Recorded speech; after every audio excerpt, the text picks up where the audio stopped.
కీర్తనల గ్రంథం 44వ అధ్యాయం 3వ వచనం. వారు 1 నుంచి 3వ వచనాలు చదవమ్మా. దేవా, పూర్వకాలమున మా పితరుల దినములలో నీవు చేసిన పనిని గూర్చి మేము చెవులారా వినియున్నాము. మా పితరులు దానిని మాకు వివరించిరి. నీవు నీ భుజ బలము చేత అన్యజనులను వెళ్ళగొట్టి మా పితరులను నాటితివి. జనములను నిర్మూలము చేసి వారిని వ్యాపింపచేస్తివి. వారు తమ ఖడ్గము చేత దేశమును స్వాధీనపరచుకొనలేదు. వారి బాహువు వారికి జయమియ్యలేదు. నీవు వారిని కటాక్షించితివి గనుక నీ దక్షిణ హస్తమే, నీ బాహువే, నీ ముఖ కాంతియే వారికి విజయము కలుగజేసెను. ఓకే, సంఘంలో పాస్టర్ గారు బోధించడం చాలా కష్టం, మీకు తెలుసా? నేను అక్కడికి వెళ్తే బోధించగలను. ఎందుకు బోధించగలనంటే, సంఘంలో సంవత్సరాల తరబడి బోధించినప్పుడు అంశాలు మార్చుతుండాలి. ఈ వారం చెప్పిన ప్రసంగం మరొకసారి చెప్పడానికి వీలుండదు. మారుస్తూ మారుస్తూ మారుస్తూ వాక్యాన్ని అటు తిప్పి సేమ్ సంఘంలో ఉండే బిడ్డలకు కావలసిన వాక్యం, సంఘంలో ఉండే మనుషుడికి అర్థమయ్యేటట్లు, సంఘంలో ఉండే స్టాండర్డ్స్, అంటే సంఘంలో కొన్ని స్టాండర్డ్స్ ఉంటాయి. కొంతమందికి లోతైన విషయాలు చెప్పాల్సి ఉంటుంది, కొంతమందికి అర్థమయ్యేటట్లు బోధించవలసి వస్తుంది, కొంతమందికి మేలుకరమైన ఉపయోగకరమైన వార్తలు చెప్పవలసి ఉంటుంది. కనుక ఒక పాస్టర్ గారి యొక్క బోధ చాలా కష్టం. ఒక సంఘంలో పెళ్లి ప్రసంగాలు కనీసం ఇప్పుడు ఒక 50 ప్రసంగాలు నాకు వినేసి ఉంటారు. అలాగనే క్రిస్మస్ ప్రసంగాలు ఒక 50-60 ఇంకా ఎక్కువ వినేసి ఉంటారు రేటో. అలాగనే చాలా కష్టం. కనుక దేవుని వాక్యం ద్వారా మనం దీవించబడాలని, ఆశీర్వదింపబడాలని, దైవదాసుడు చెప్పింది నా కొరకే అని, నేను దాని ద్వారా మేలు పొందాలని వినేటప్పుడు అది నీకు ఆశీర్వాదం కలిగిస్తుంది. లేకపోతే ఇదే కదా, ఇంతే కదా, అంతే కదా అనుకుంటే అది నీకు ఆశీర్వాదం ఇవ్వదు. ఇది మీద చదవండి. కోరహ కుమారులు, ప్రధాన గాయకునికి కోరహ కుమారులు చేసినది. ఇదొక పాట, స్తుతి పాట, ఒక పాట. ఈ స్తుతి పాటలో ఉండే పరిస్థితి ఏంటంటే, మాకు బలం ఉంది, మాకు శక్తి ఉంది, మాకు ధైర్యం ఉంది, మాకు జ్ఞానం ఉంది, మేము ఏదైనా చేయగలం. మా వెనక రాజు ఉన్నాడు, మా వెనక అన్నీ ఉన్నాయి, కానీ మేమేది చేసినా మాకు జయం కలగడం లేదు. చివరికి అంశం ఏంటట, మేమేది చేసినా మాకు జయం కలగడం లేదు. మన జీవితాల్లో జయం పొందడానికి చాలా ప్రయత్నాలు చేస్తుంటాం, చాలా ఆలోచనలు ఆలోచిస్తాం, అనుకున్నది సాధించడానికి, కావలసింది పొందుకోవడానికి చాలా ఆలోచనలు చేస్తాం. కొన్నిసార్లు రాంగ్ రూట్లో వెళ్ళినా పొందుకోవాలనుకుంటాం, కొన్నిసార్లు ఇన్ఫ్లుయెన్స్ చేసి పొందుకోవాలనుకుంటాం, కొన్నిసార్లు లంచం ఇచ్చి పొందుకోవాలనుకుంటాం, కొన్నిసార్లు మరి ఎవరినైనా ఉపయోగించి పొందుకోవాలనుకుంటాం, చివరికి కొన్నిసార్లు నీచమైన పనులు చేసి కూడా పొందుకోవాలనుకుంటాం. ఎందుకంటే మన గురి ఏంటంటే, మనం విజయవంతులం కావాలా, మనం సక్సెస్ఫుల్గా ఉండాలా, అది మన అవకాశం, మనకు కావలసిన అంతిమ గోల్. కానీ ఇవన్నీ చేసిన తర్వాత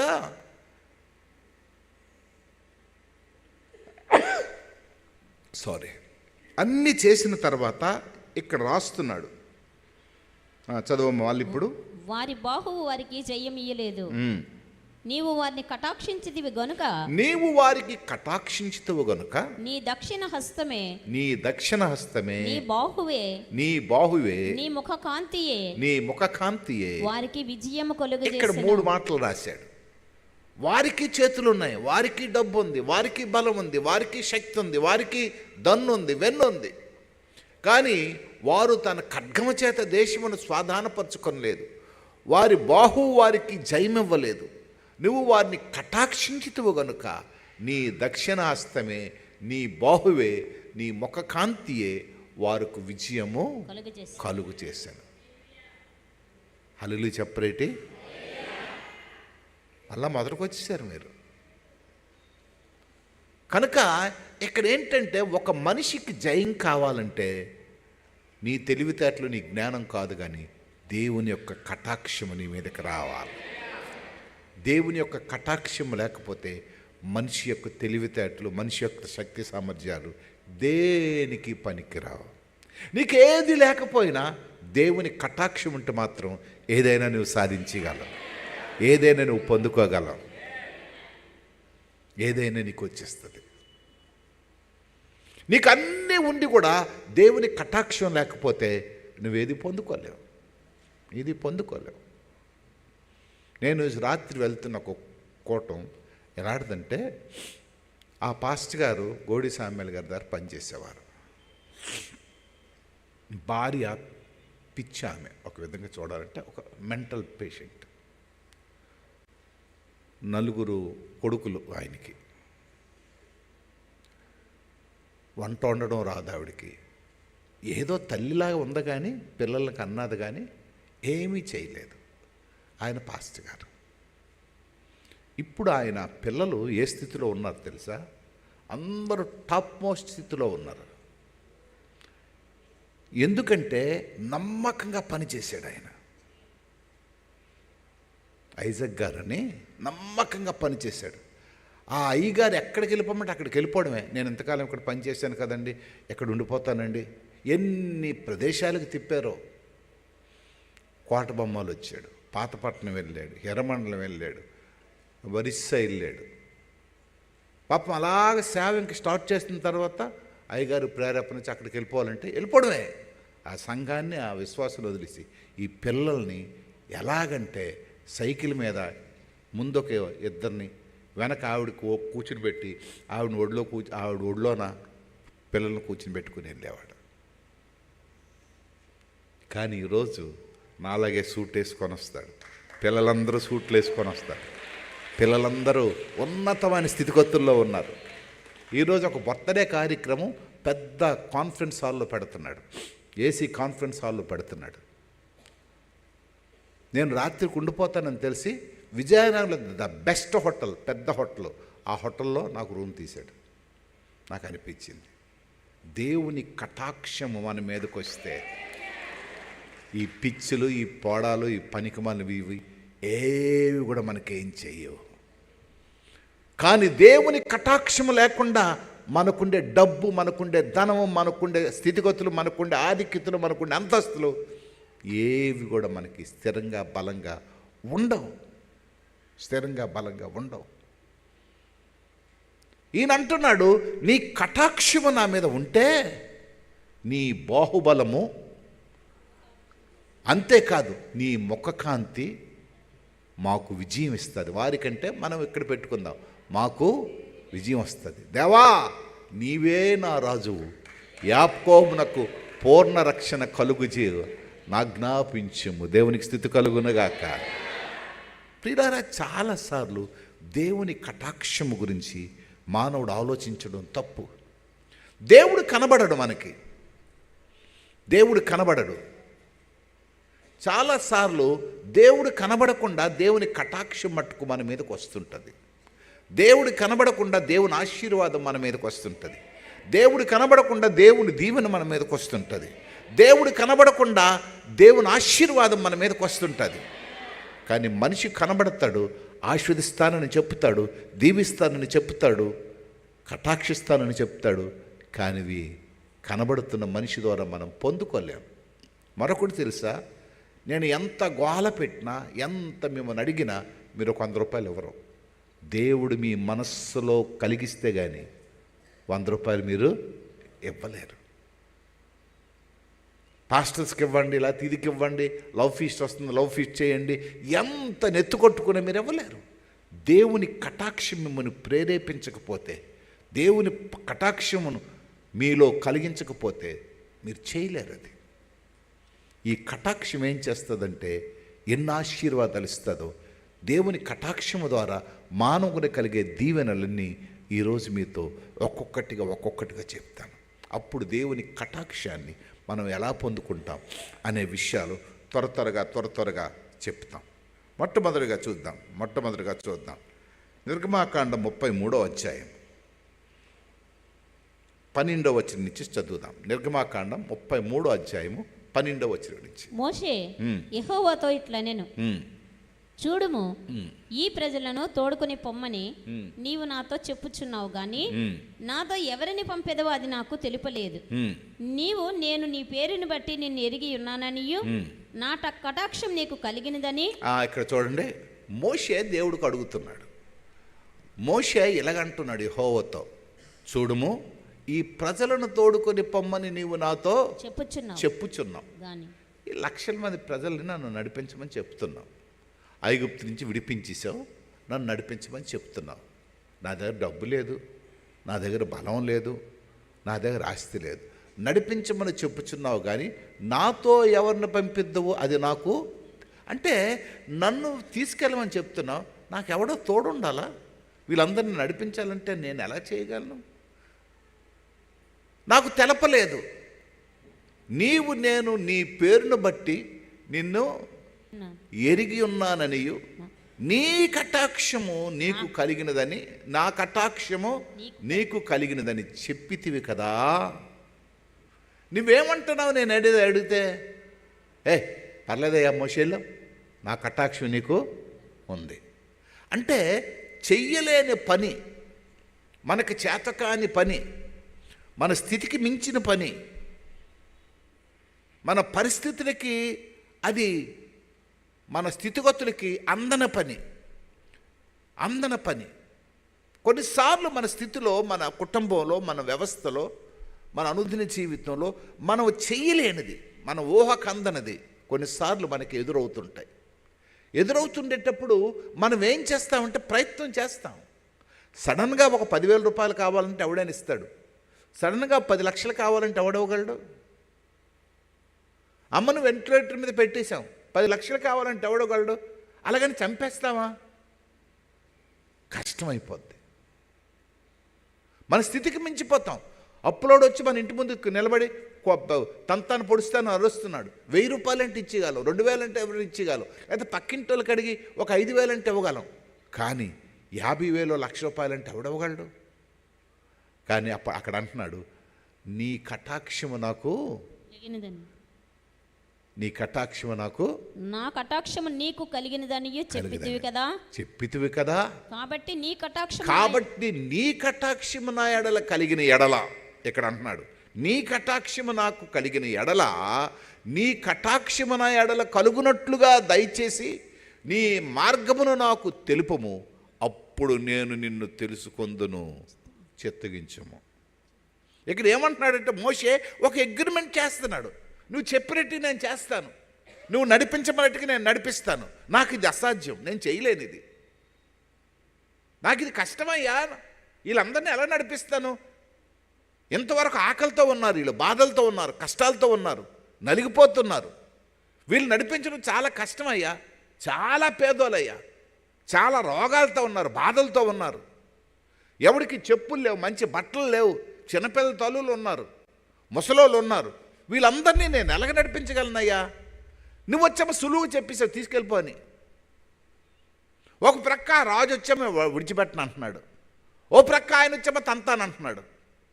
నువ్వు ఎలా తీసుకెళ్తావో చూస్తానంటున్నాడు. ఎలాగ నేను చచ్చిపోతాను, ఎలాగ నేను పడిపోతాను? ఇదే ప్రాబ్లం మన ఇంట్లో వస్తాయి. భార్యతో గొడవ, పిల్లలతో గొడవ, భర్తతో గొడవ, అత్తతో గొడవ, మామతో గొడవ, ఇటు చుట్టూరు సమస్యలు. ఒక సమస్య అంటే ఏదో తట్టుకోగలం, 2 సమస్యలు అంటే ఏదో తట్టుకోగలం. వీటన్నిటి నుంచి ఎలాగ మనం విడిపించబడతాం? ఎలాగ దీంట్లో నుంచి బయటికి రాగలం? ముందుకు వెళ్ళాలని ఉంటుంది, ముందుకు కొనసాగాలని ఉంటుంది, బ్రతుకు ఆనందంగా గడపాలని ఉంటుంది. ఎలాగా? ఎంత చెప్పినా భర్త వినడే, ఎంత చెప్పినా భార్య విందే. ఒరే వద్దు నాన్న అని కొడుకు విండే, తిరగబడుతున్నాడు మీద. కూతురు వద్దమ్మా అక్కడికి వెళ్ళొద్దామంటే విందే. అమ్మ ఆడు మంచోడు కాదు, ఆడిని వదిలి ఆడిని ప్రేమించొద్దామంటే విందే, నా ఇష్టం అని అంటుంది. ఎలాగ ఈ పరిస్థితులు? నా భార్యకైతే నేను చెప్పుకుంటాను మోషే అంటున్నాడు, నా పిల్లలకైతే నేను చెప్పుకోగలను, మా అత్తమామలకైతే నేను చెప్పుకోగలను. ఇంతమందిని ఎలాగ నడిపిస్తానయ్యా?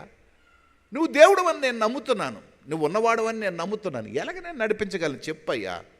చెప్పు అంటే, నీ కటాక్షము నాకుందని నువ్వు అంటున్నావే, కాబట్టి నీ కటాక్షము నా ఎడల కలిగిన ఎడల, నీ కటాక్షము నా ఎడల కలుగునట్లుగా దయచేసి నీ మార్గము నాకు తెలుపుము. నాకేదో ఒక సిగ్నల్ ఇయ్యు, నాకు ఒక సిగ్నల్ ఇయ్యు. పిల్లరా, మనందరి జీవితాల్లో ఇలాంటివి ఎదురవుతుంటాయి. సిగ్నల్ ఇయ్యు, నీ మార్గము నాకు తెలుపు, అప్పుడు నేను నిన్ను తెలుసుకొందును, చిత్తగించము. ఈ జనము నీ ప్రజలే కదా. నేను అంటే అర్థం ఏంటి? నేను చేస్తున్న పని ఎవరో తెలుసా? నా పని కాదు, ఇది నా పని కాదయ్యా, నీ పని చేయడానికి నన్ను నియమించావు. పిల్లరా, ఈరోజు చాలాసార్లు మనకి కాని పనిని మనం చేస్తుంటాం. మన పక్కింటోళ్ళ గురించి, ఎదుటింటోళ్ళ గురించి, మన అత్తమామల గురించి, మన బ్రదర్స్ గురించి, లేకపోతే మన సిస్టర్స్ గురించి, మన తోడోళ్ళ గురించి, తోటుకోడల గురించి, వాళ్ళు పాడైపోతుంటే చాలా బాధపడిపోతుంటాం. అక్కడ మోషే అదే అంటాడు, వీళ్ళెవరో నీ ప్రజలే కదా, నాకు సంబంధించిన వాళ్ళు కాదే, నువ్వు చెప్తున్నావు చేయమని.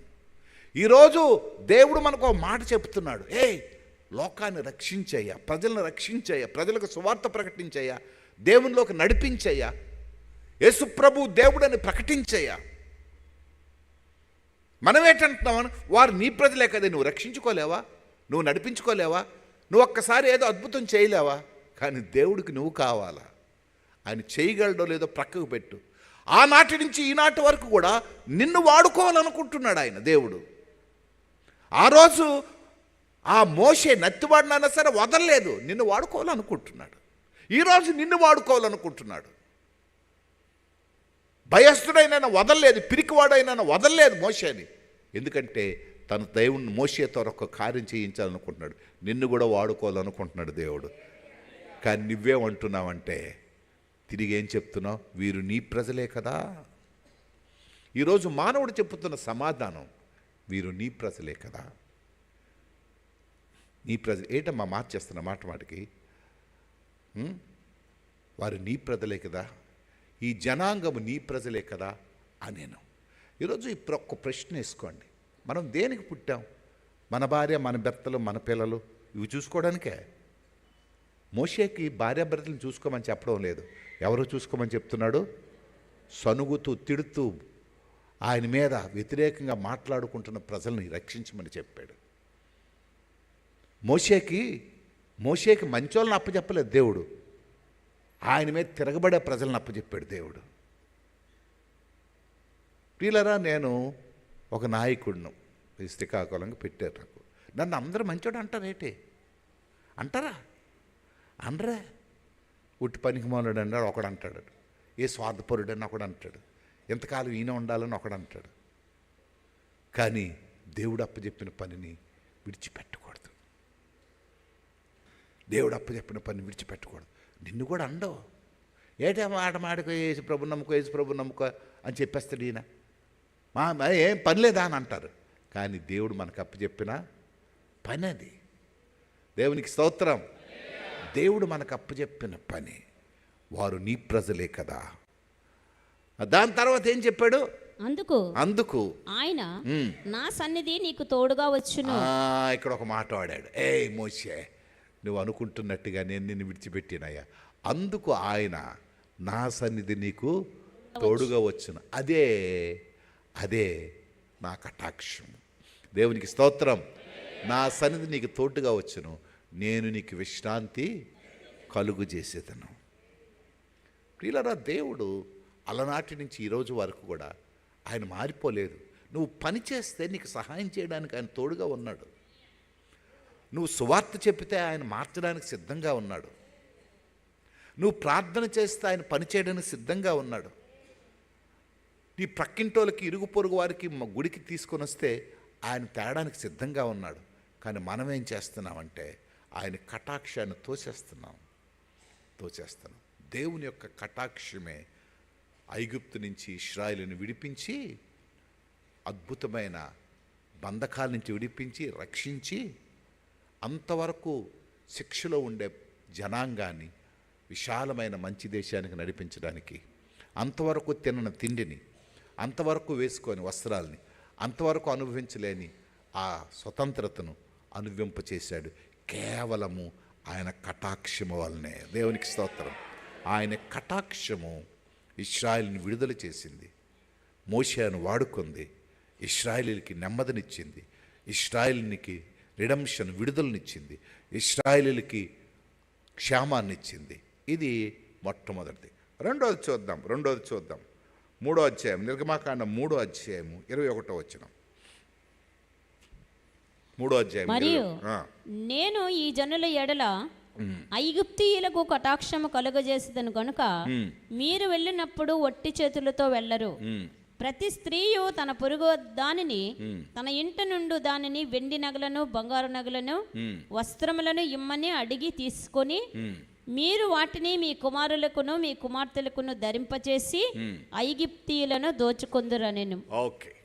రెండోది, ఇప్పుడు మోషేకి కటాక్షాన్ని చూపించి వీరిని విడుదల చేసేది. రెండోది ఏంటంటే, ఇంతవరకు దుర్మార్గులుగా దుష్టులుగా ఉండే ఐగుప్తీయులకి ఇశ్రాయేలీల మీద కటాక్షం కలిగించాడట. దేవునికి స్తోత్రం. రోజు మన తిడుతున్న వాళ్ళకి మన మీద కటాక్షం కలిగిస్తాడు. రోజు మన మీద చెడ్డ అభిప్రాయాలు చెప్తున్న వాళ్ళకి మన మీద కటాక్షం కలిగిస్తాడు. రోజు మన మీద చాడీలు చెప్తున్న వారికి మన మీద కటాక్షం కలిగిస్తాడు. రోజు మనం దుర్మార్గులు, దుష్టులు, దౌర్భాగ్యులను చెప్తున్న వారికి మన మీద కటాక్షం కలిగిస్తాడు. ఎంత గొప్ప దేవుడు అండి! ఎలాంటి కటాక్షం కలిగించాడు తెలుసా? నేను ఒక ఇంట్లో పని చేస్తున్నాను అనుకోండి, ఇలాంటి సూట్ ఎవడేసి ఉతుకుపోతుంటే అప్పుడు పక్కనోడుతాను, మరి ఎంత ఖరీదవుతుందో ఇది, మన యజమానుడు ఇలాంటి సూట్ వేసుకున్నాడు, ఎంత ఖరీదవుతుందో. మీకు ఒక పట్టు చీర ఉతకడానికి ఇస్తే, అబ్బో మా యజమానురాలు ఎంత ఖరీదో. మరుసటి రోజు ఆ పట్టు చీరను ఆ సూట్ ఎవరికి వచ్చింది? ఉతికిన వాళ్ళ దగ్గరికి వెళ్ళిపోయింది. ఎక్కడ రాశాడు ఏంటంటే, తన కుమారులకు ధరింపచేసి, కుమారులను కుమార్తెలకును ధరింపచేసి ఐగుప్తీయులను ఏం చేశారట?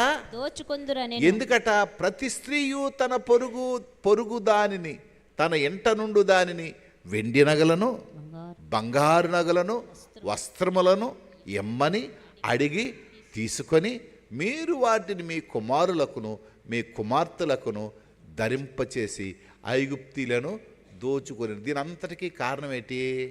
ఆ మీద వచ్చిన చదువమ్మ. ఐగుప్తు రాజు మహాబలముతో మీ మీదకి వచ్చి, కాదమ్మా, కటాక్షము కలుగు చేశాను. అది అతడు మరియు నేను ఈ జనుల ఎడల ఐగుప్తీయులకు కటాక్షము కలుగజేసేదను గనుక. ఐగుప్తీయులకి కటాక్షము కలుగు చేసిన గనుక ఇప్పుడు వాళ్ళు మారిపోయారు. ఆలేసుకున్న బట్టల నీళ్ళకి ఇచ్చేస్తున్నారు, ఆలేసుకున్న వస్తువులన్నీ వీళ్ళకి ఇచ్చేస్తున్నారు. దేవుడు ఒక్క నిమిషంలోనే లక్షాధికారులందరూ బెకార్లు అయిపోయారు, బెకార్లందరూ లక్షాధికారులు అయిపోయారు, కోటీశ్వరులందరూ బెకార్లు అయిపోయారు, బెకార్లందరూ కోటీశ్వరులు అయిపోయారు.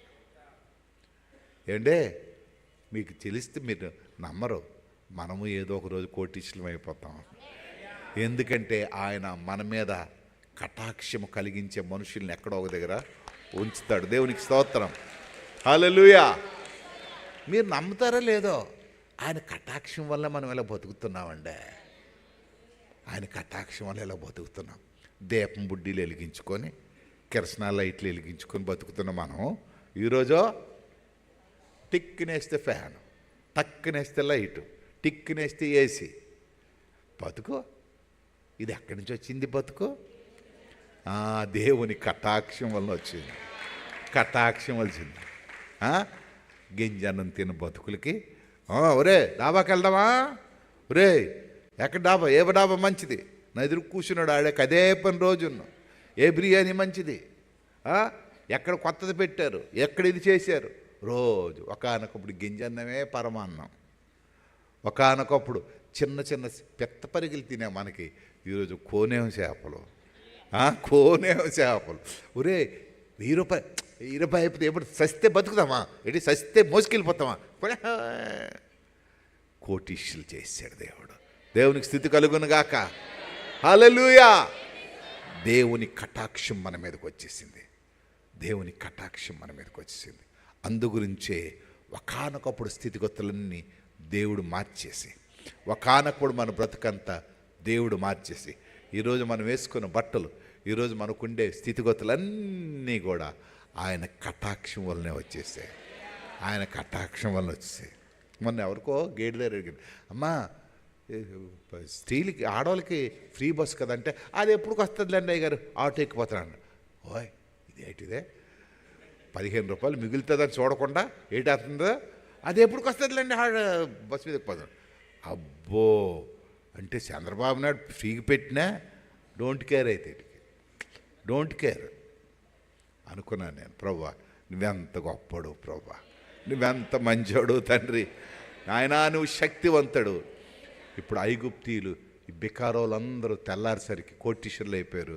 ఈ కోటీశ్వరులైన ఐగుప్తీయులందరూ ఏమైపోయారు? బికార్లు అయిపోయారు. ఎందుకంటే కటాక్షం విడుదలనిచ్చింది. రెండోది కటాక్షం ఏం చేసింది? ధన సంపన్నులుగా చేసేసింది. ధన సంపన్నులుగా చేసింది. ప్రియులరా, రోజు ప్రార్థన చేయండి, అయ్యా నీ కటాక్షం మా మీద ఉంచు నాయన, నీ కటాక్షం మా మీద ఉంచు, మా పేదరికానికి విడుదల చేయి ప్రభా. నీ కటాక్షం వల్ల ఇదిగో ప్రభా, అలనాడు ఐగుప్తీయులకి ఇచ్చిన నీ కటాక్షం మా మీద కూడా, మా కుటుంబం మీద కూడా, మా బ్రతుకుల మీద కుమ్మరించు ప్రభా. దేవుడు ఖచ్చితంగా చేస్తాడు. మూడోది చూద్దాం.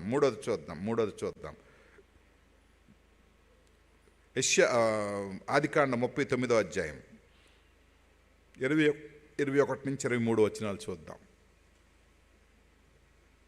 అయితే యెహోవా యోసేపునకు తోడయుండి అతని యందు కనికరపడి అతని మీద ఆ చెరసాల యొక్క అధిపతికి కటాక్షము కలుగునట్లు చేశాను. ఏంటి ఇది చూడండి, ఇంక ఇది విచిత్రం. ఇది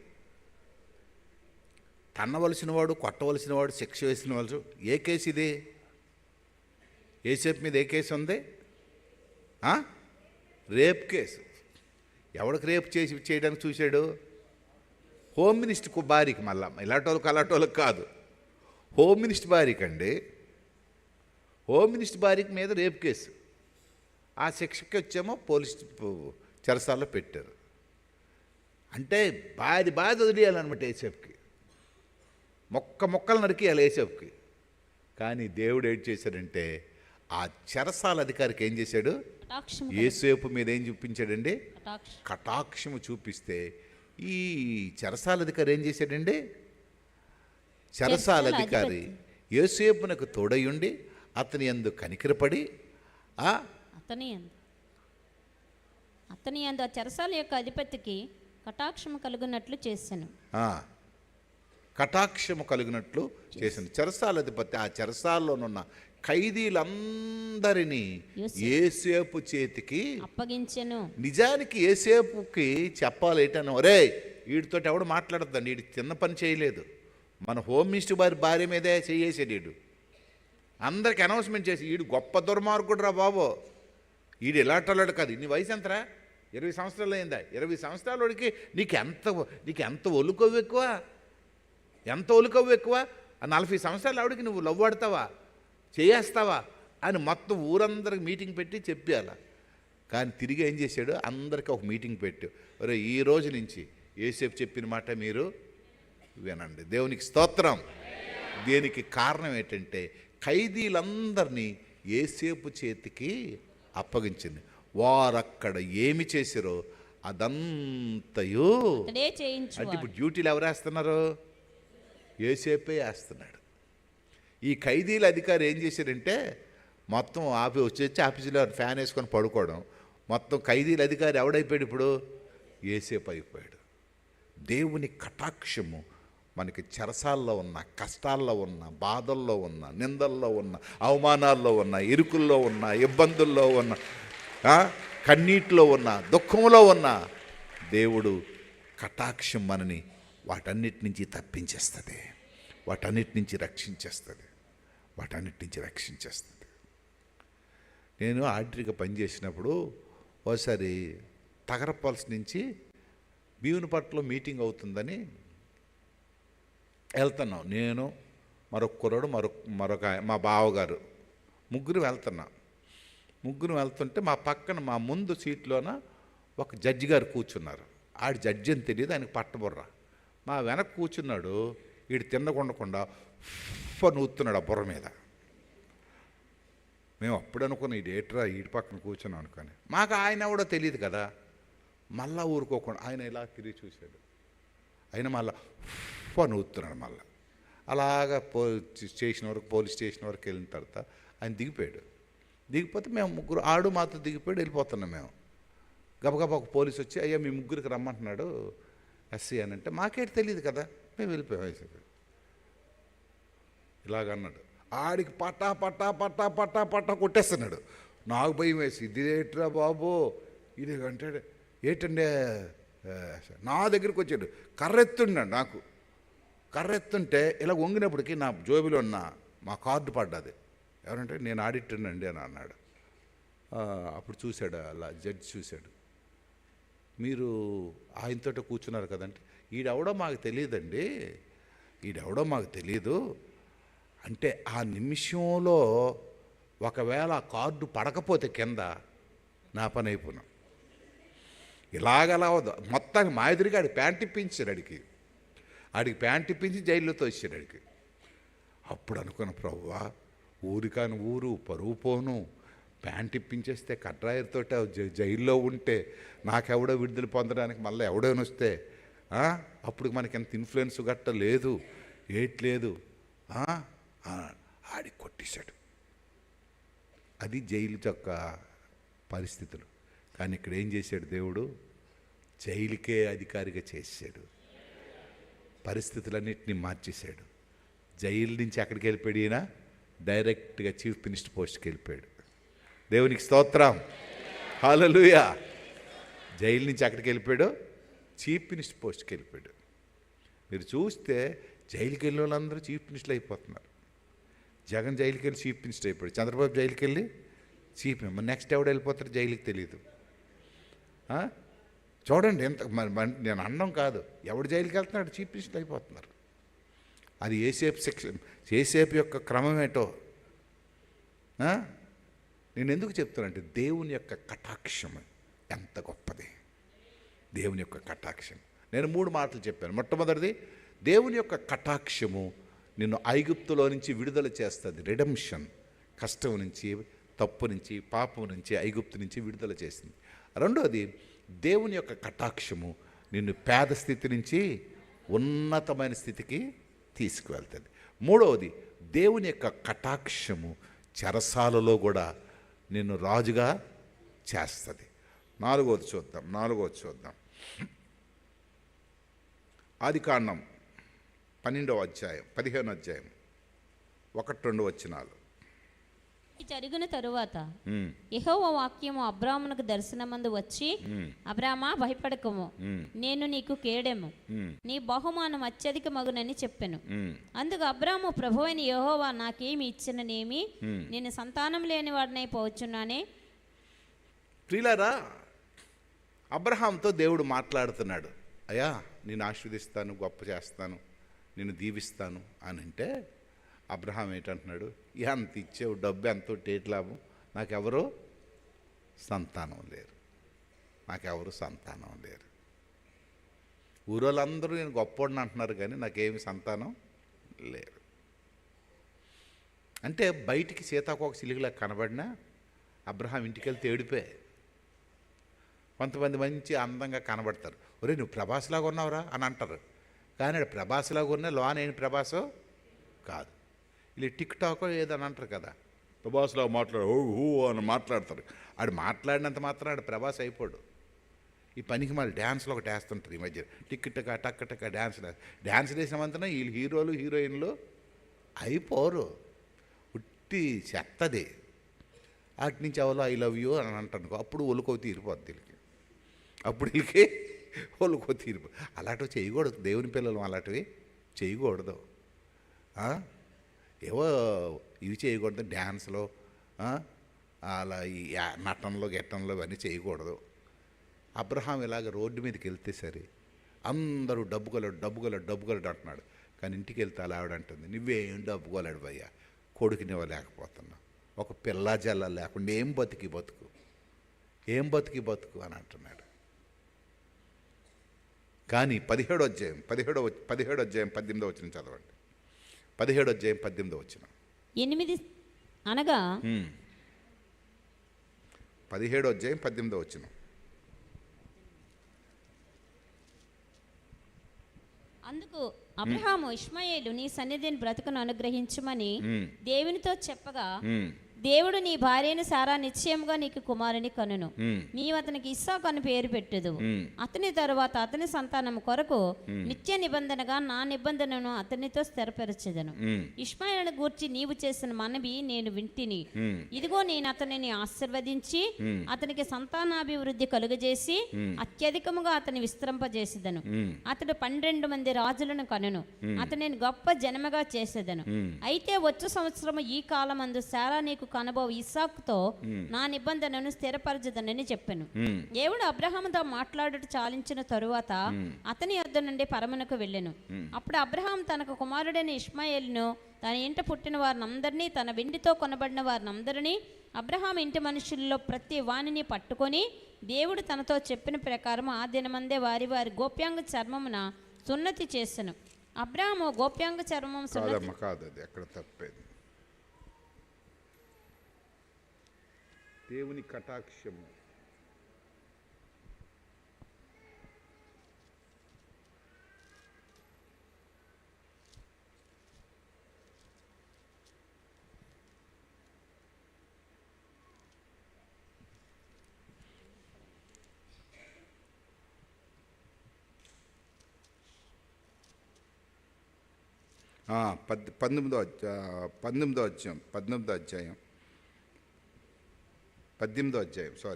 పద్దెనిమిదో అధ్యాయం మొదటి నుంచి. మరియు మమ్రే దగ్గర ఉన్న సింధూర వృక్షములు అబ్రహాం ఎండవేళ గుడారం ద్వారం కూర్చొని ఉన్నప్పుడు యెహోవా అతనికి కనబడను. అతడు కనులెత్తి చూచినప్పుడు 3 మనుషులు అతని ఎదుట నిలబడి ఉండిరి. అతడు వారిని చూచి గుడారపు వాకిటి నుండి వారిని ఎదుర్కొంటకు పరిగెత్తి నేలమట్టు వంగి, ప్రభువా, నీ కటాక్షము నా మీద నున్న ఎడల ఇప్పుడు నీ దాసుని వద్ద నుంచి దాటిపోకము. ఇది ఇంతకుముందు చేసే ప్రార్థనలన్నీ వేరుగున్నాయి, ఈ ప్రార్థన వేరుగుంది.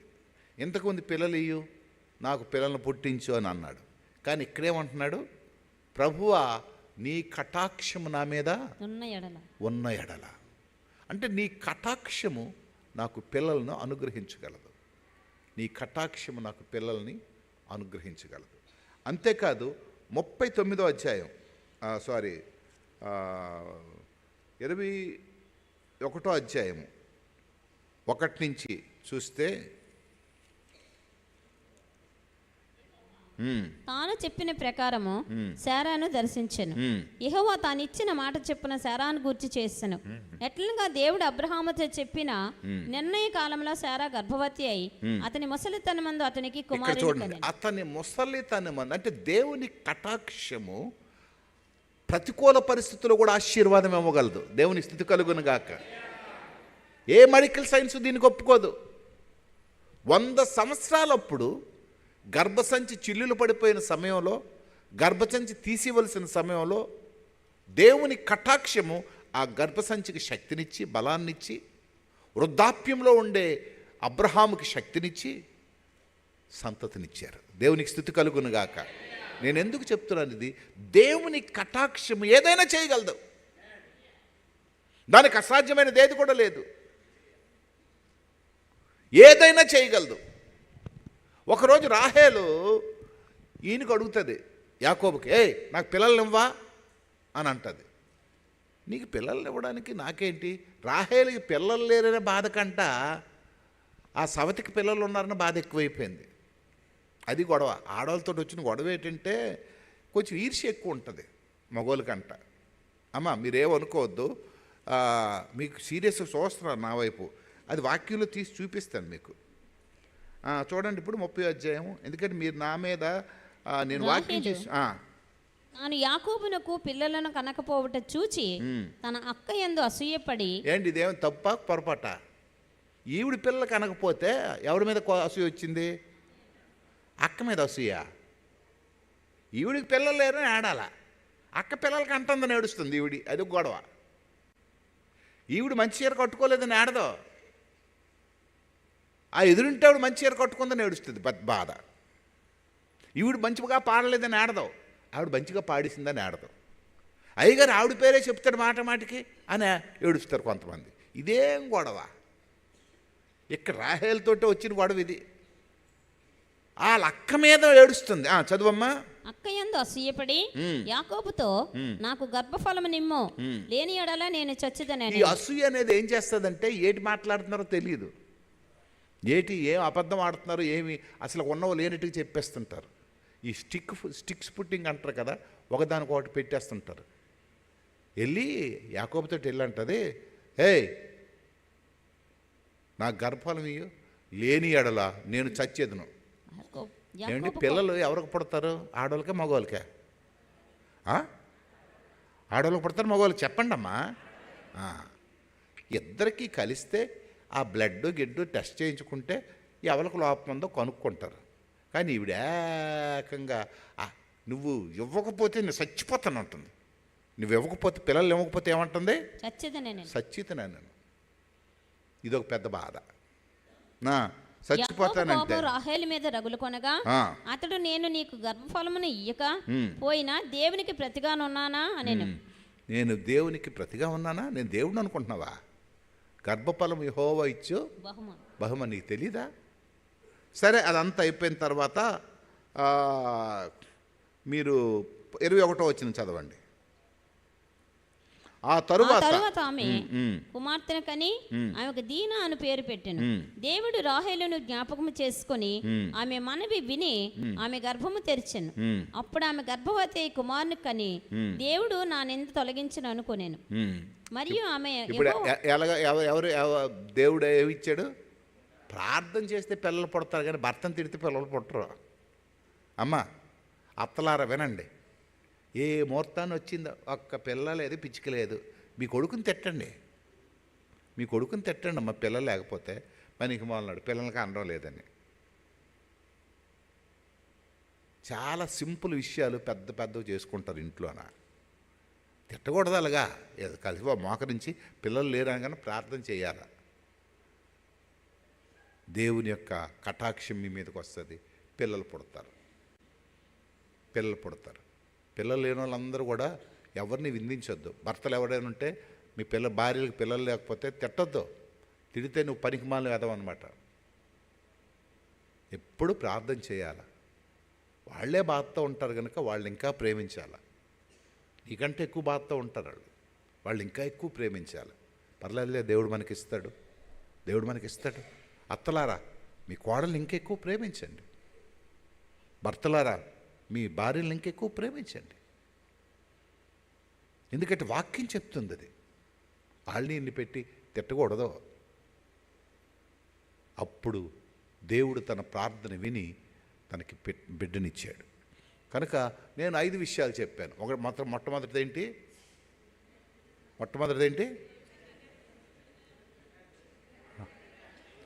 దేవుని కటాక్షం ఏంటిచ్చింది? ఐగుప్తు నుంచి విడుదలనిచ్చింది. రెండోది దేవుని కటాక్షం ఏమిచ్చింది?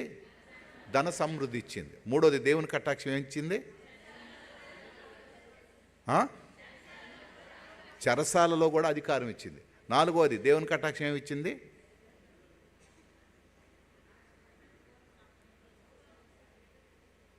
సంతానం ఇచ్చింది. పిల్లల్ని ఇచ్చింది. పోనీ సంతానం అంటే పోనీ ఆయన పిల్లలు అంటున్నాడు. సంతానం ఇచ్చింది. ఐదోది చెప్పి నేను ముగించేస్తాను. వీళ్ళరా చాలాసార్లు మన జీవితాల్లో ఇవి మనం అర్థం చేసుకోక దేవుని యొక్క కటాక్షాన్ని గురించి ఆలోచించం. 103వ కీర్తన 4వ వచనం. 103వ కీర్తన 4వ వచనం. సమాధిలో నుండి నీ ప్రాణమును విమోచించుచున్నాడు, కరుణా కటాక్షములను నీకు కిరీటముగా ఉంచుచున్నాడు. కనుక ఇక్కడ దేవుని కటాక్షము అద్భుతమైన మరణంపై విజయం ఇస్తుంది. సమాధిలో నుంచి నీ ప్రాణమును విమోచించున్నాడు, కరుణా కటాక్షములు నీకు కిరీటముగా ఉంచుచున్నాడు. కనుక ఈ 5 విషయాల గురించి మీరు ప్రార్థన చేసినప్పుడు ఏం చేయాలంటే, డబ్బులు లేని వాళ్ళు డబ్బుల గురించి చేయండి, ప్రభా నీ కటాక్షం అని. అప్పులతో ఉన్నోళ్ళు, బాధలతో ఉన్నోళ్ళు, నిందలతో ఉన్నోళ్ళు చేయండి. యోసేపులాగే చేయని పనికి బాధపడుతున్నవారు, నిందలు అవమానాలు పొందుతున్నవారు, చెరసాల అనుభవంలో ఉన్నవారు, ఇంట్లో ఉండి చాలామందికి స్వేచ్ఛ లేనివారు విడుదల గురించి ప్రార్థన చేయండి. ప్రభా నీ కటాక్షం మాకు కావాలని. పిల్లలు లేనివారు ఇదిగో మరి రాహేల్లాగే, ప్రభా నువ్వు మాకు బిడ్డల్ని, శారాలాగే నువ్వు మాకు బిడ్డల్ని ప్రభా అని ప్రార్థన చేయండి. అంతేకాదు ప్రాణాపాయంతో, భయంతో, సమస్యలతో, లేకపోతే రేపో మాపో కిడ్నీస్ పోయాయి, హార్ట్ అటాక్ వచ్చేస్తుంది అని భయంతో ఉన్నవారు, అయ్యా నాకు ప్రాణం పెంచు నాయన, ఆయుష్ను అనుగ్రహించు ప్రభా, జీవించినంతకాలం నీ కొరకు మేము జీవించడానికి కావాల్సిన నీ కృప దయచేయి ప్రభా అని ఒకరి నుంచి ఒకరు మీకు ఏ అవసరం ఉందో దీంట్లోని 5 ఏది అవసరం ఉందో దాని గురించి మీరు ప్రార్థన చేసుకొని మరి దేవుని సన్నిధిలో మనం ప్రార్థన చేసుకుందాం. అందరం కళ్ళు మూసుకుందాం. దేవుని కటాక్షం కొరకు మీరు ప్రార్థన చేసుకోవాలని మనవి చేస్తున్నాం. దేవుని కటాక్షం కొరకు మీరు ప్రార్థన చేసుకుందాం. అందరూ ప్రార్థన అనగానే కళ్ళు మూసుకోవాలా? వాక్యం మీకు సరిపోయేటట్లు మీరు దాన్ని వినియోగించుకొని ప్రార్థన చేయాలి. అనారోగ్యం కొరకు, ఆరోగ్యం కొరకు, బలహీనత కొరకు, భయం కొరకు, అలాగనే సమస్యల కొరకు, నిందల అవమానాల కొరకు, చెరసాల అనుభవం కొరకు, ఇంకా మారు మనసు లేకుండా బందీలతో అలవాట్లు ఉండి నలిగిపోయిన వారి కొరకు ప్రార్థన చేసుకుందాం. మీకు చేయాలని చేస్తున్నా చేయలేకపోతున్నారు, వెళ్ళాలని చేస్తున్నా వెళ్ళలేకపోతున్నారు కనుక ప్రార్థన చేసుకుందాం.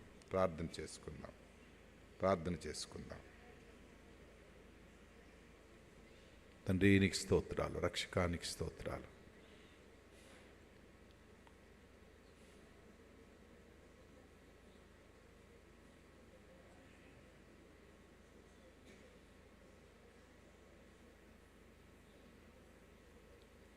పరిశుద్ధుల ఒక తండ్రి, నీ నామానికి స్తోత్రాలు చెల్లిస్తున్నాం.